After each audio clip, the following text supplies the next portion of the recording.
You know, my next guest, people love this guy, by the way. He's been lamenting just a string of government mistakes that have essentially hollowed out our nation's industrial base, and now additional moves that are being enacted or on the drawing board that will substantially unmoor the nation from its economic freedoms and its foundations. I want to bring in now heritage economist Peter St. Onge. And Peter, I must begin with this takeover bid with U.S. Steel by Nippon Steel.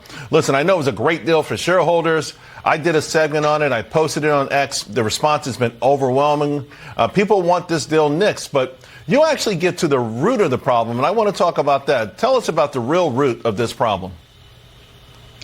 Yeah, this is really happening across manufacturing. We are gutting our domestic manufacturers, and really the two ways we're doing that are with federal regulations and with free trade agreements that sell manufacturing down the river.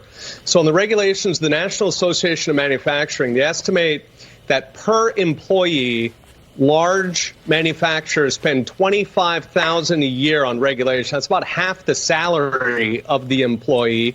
For smaller manufacturers, it's closer to $50,000 a year. So they're literally spending as much for regulatory compliance. That's global warming, it's diversity, it's these so-called workplace safety that are really just crony moves to try to shut out the smaller competitors.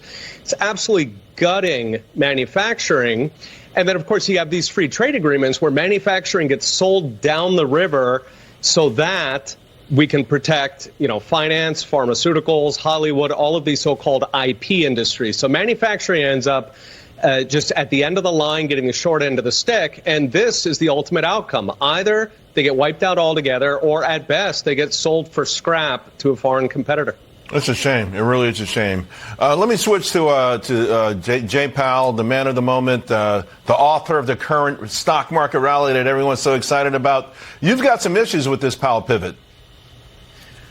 I do. He is throwing gasoline on a fire. He'd been doing this whole Paul Volcker impression that, we're going to keep whacking away at inflation as long as it takes.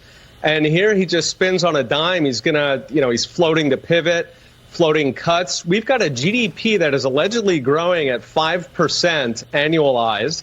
We have core inflation stuck at 4%.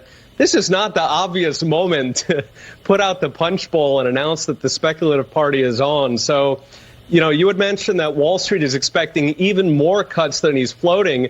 I think at this point, nobody believes that he's serious about inflation. This is not Paul Volcker 2.0. No, it certainly is not.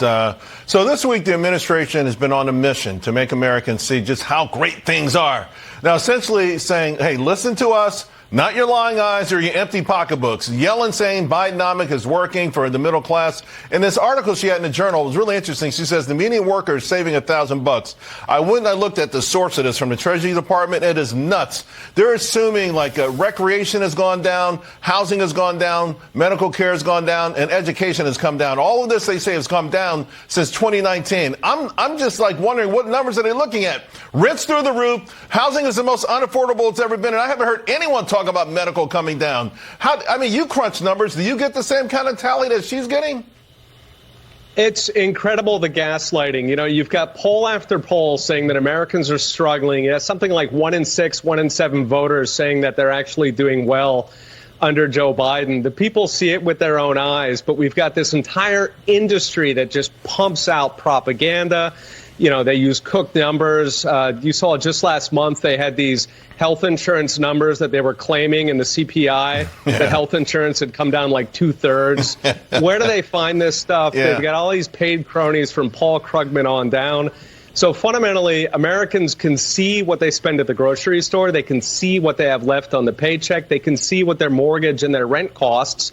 There is a ton of pain out there.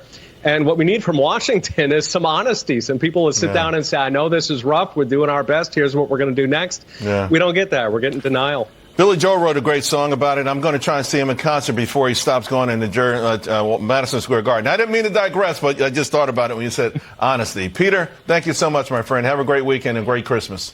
Thank you, Charles. Merry Christmas. All right, folks. Wall Street